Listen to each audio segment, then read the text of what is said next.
Գյորջյան Կասկադ 60 ամիս փուլային վճարում բազմաթիվ առավելություններ։ Գործող հարկադրանքի կանոններն էլ հայս ընդունում եմ, դե հիմա դա իմ ընդունած կանոնն է։ Իմ ընկալման մեջ ամենամեծ, տեսեք, մենք շատ լավ է, որ անդրադառնում ենք այս խնդրին, գործերը բան անեն, արագ լուծում ստանան եւ այլն, որը հիմա մենք արդեն ունենք որոշակի պատկերացում, թե դա ոնց պետք է անենք եւ արդեն Բարձրագույն դատական խորհրդի նախագահի ցույց տված օրինակ քաղաքացիական դատարանի հետ կապված շատ տպավորիչ էր, որ ու անսպասելի ճիշտն ասած, բայց մենք մի X պահի պետք է բովանդակությանն էլ անդրադառնանք, որովհետեւ այդ թվերը բովանդակությանը չեն անդրադառնում։ Մարդու համար ինչ տարբերություն այն որոշումը, որ ինքը համարում է, որ այդ որոշումը լեգիտիմ չի, մի ամսում են կայացրել, թե 6 տարում, բացարձակապես տարբերություն չկա։ Որովհետև եթե նույնիսկ 15 օրում կայացնեն կամ մի ամսում, մարդու զգացողությունը դրանից չի փոխվելու, եթե ինքը իրան ներսում չասի, որ գիտես ինչ, հա, սա իմ պետության, իմ հաստատած իրավակարգի, իմ դեմ կայացրած որոշումն է, եւ հետեւաբար սա իմ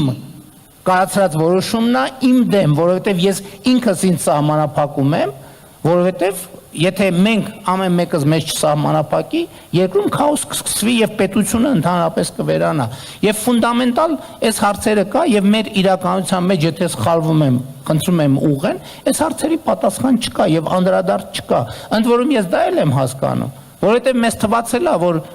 աշխատավարձի հարցը լուծենք, հարցերը կլուծվի։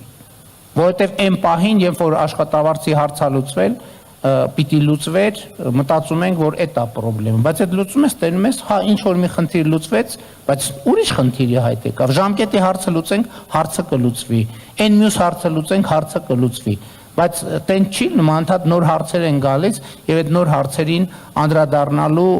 ֆունդամենտալ անհրաժեշտություն կա, իմ առաջարկը ընդհանուր առմամբ հետեւյալն է, ժողովրդի եւ իրավակարգի օրգանական կապը պետք է հաստատվի, ժողովուրդը պետք է փաստացի լեգիտիմությունը իրավակարգի ճանաչի։ Իմ կարծիքով մենք այսօր խնդիր ունենք, իմիջիայլոց ասեք կներեք երկարացնում եմ մի քիչ, մենք իշխանության լեգիտիմության հարցը լուծել ենք, իրավակարգի լեգիտիմության հարցը չենք լուծել։ Ոնց ենք լուծել իշխանության լեգիտիմության հարցը։ Ընտրությունների արդյունքները կասկածի տակ չեն, բայց այն ընտրությունը, որով իրավակարգը հաստատվել, այսինքն հանրաքվեն, դրա արդյունքները միշտ են եղել կասկածի տակ եւ այսօր էլ են կասկածի տակ։ Եվ քանի դեռ այդ կասկածը չի վերացել, իրավակարգի լեգիտիմությունը բանի նման, վիրուսի նման մեզ քայքայելու է։ Մենք տենց էլ չենք հասնելու ոչ արդարության, ոչ արդարադատության, որովհետեւ դա ի վերջո առաջին հերթին զգացողություն է։ Մեկը ինչ ուզում եք արեք,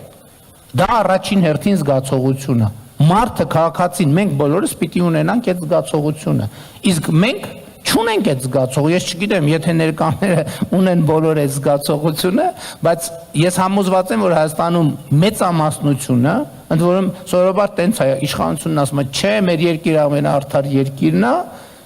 հանրությունն ասում է, չէ, տենց չի, այս դեպքներն է, որ ես օրինակ չունեմ արդարադատության եւ արդարության զգացում, որ մենք կարողացել ենք Հայաստանում դա հասնել։ Եվ ես